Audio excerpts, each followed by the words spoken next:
It's time for another tire review. You guys stick around. Guys, welcome back to the channel. My name's Clint. Today we're going to be talking about my tires, the Goodyear Wrangler MTR. Alright, so if you guys have been following my channel for any length of time at all, you know that I went from the Kelly Safari TSRs in 35-inch to the Goodyear Wrangler MTRs in 37s. So the differences in the two immediately are that the Safaris are more of an AT and the MTRs are obviously they're mud terrain.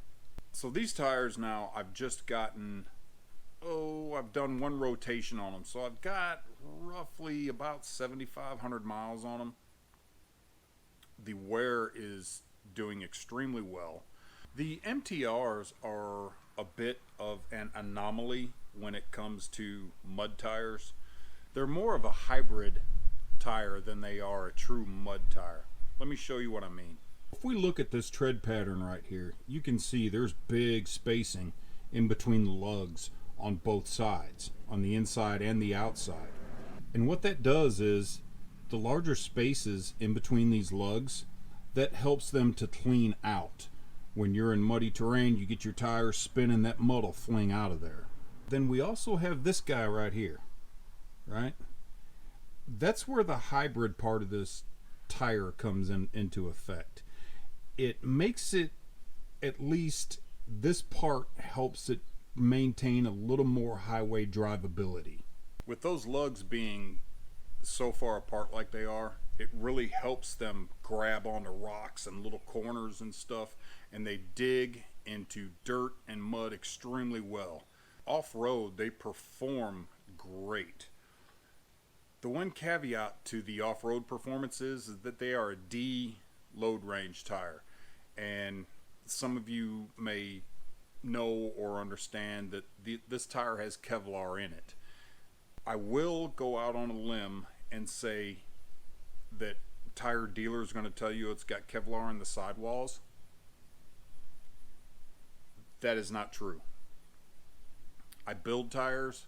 I know how they're built. This tire does not have, there's no way to put Kevlar in the sidewall. All right? There may be Kevlar in the ply, which is underneath the sidewall, and there may be Kevlar in the overlay, which overlaps the tread and comes down on the outside and inside lugs. But for the sidewall, the actual sidewall, there's no Kevlar in that. And if anybody tells you that there is, they're either one, lying, or they are misinformed. So that's all I'm going to say about that. Being a D load range tire, they're going to be a little bit stiffer. I've got non-beadlock wheels, and I air these tires down to 10 pounds. And I've had people ask me, are you not airing down? Yeah, dude, I am. Well, because it's a D range tire, the sidewall's not going to flex as much as a C range tire. There's going to be a whole lot more flex in that. These tires are going to be a lot more stiff than some of your other, say your Patagonias, which are a C range. The BFG KM3s are a C range. They're going to flex a little bit more. I personally would rather have a stiffer sidewall, because that sidewall is going to resist puncture. It's going to resist abrasion, and especially where I will, you guys have seen my videos at UARI. There's a lot of jagged rocks that can either puncture or cut or, just rub up against that tire just enough where you might get a slow leak. Now, does that mean if you run Patagonias and you ride out at UARI, you're going to cut a sidewall? No, that's not what it means at all. It just means that there's going to be less of a chance of that happening with this tire. That's all I'm saying with that. Highway drivability. For a mud tire, these tires drive on the road extremely well. The one problem with that is they are loud. If you're going to go from an AT to an MT and it doesn't matter which MT it is. All MTs, all true MTs are going to be loud. And I know some of you Patagonia guys are going to say, oh, Patagonia is an MT and it's not loud at all. It's not a true MT. The Patagonia, what they call an MT, is an AT. All right. If you look at the, let's say the BFG KM3s, you look at the Wrangler MTRs, you look at the Falcon MTs, you look at the Toyo, the Nitto, any true MT, the spaces between the lugs are going to be a whole lot bigger in any of those other tires than they are the Patagonias. In my opinion, the Patagonia is an AT. Road noise, I don't think they're as loud as some MTs, like the Yokohama. That dude is just, I've seen people running those. The Super Swampers, those are amazingly loud mud tires, but they're not intended to be driven on the highway. They've got a specific use. Whereas the MTRs, it is a mud tire, but like I said before, and I showed you that tread deal there in the middle, it's a bit of a hybrid. So you've got the big wide lugs on the inside and the outside of the tire, and that's really where you want it. And that center section is to help give it some highway drivability. Oh no. Tread wear. Like I said, I got about 7,500 miles on these tires. I've rotated them once. The tread wear seems to be working very well. I chalk tested these tires right after I got them, and 35 pounds seems to be the best spot. It seems to be the sweet spot. If I put 37 or 38 in them, when I'm on the highway, it feels a little bit better, but the wear pattern is not great. You're wearing more in the center than you are evenly across the whole width of the tread. So after a couple of weeks of playing around with the air pressures, even after I've done my chalk test and going back and testing it again, I actually did like 10 chalk tests on this thing. And sitting in the driver's seat, 37 felt the best, but it did not wear well at all. 33 had the best wear.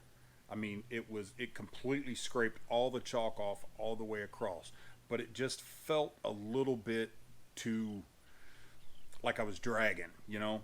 So I went up to 35 and I had good wear. It seems to be very even, and it felt better. It just, at 33 pounds, it didn't feel good sitting in the driver's seat. And you guys know what I'm talking about. If you mess around with the air pressures, you understand what I'm talking about. 35 was kind of like the sweet spot. It's wearing well and it drives better.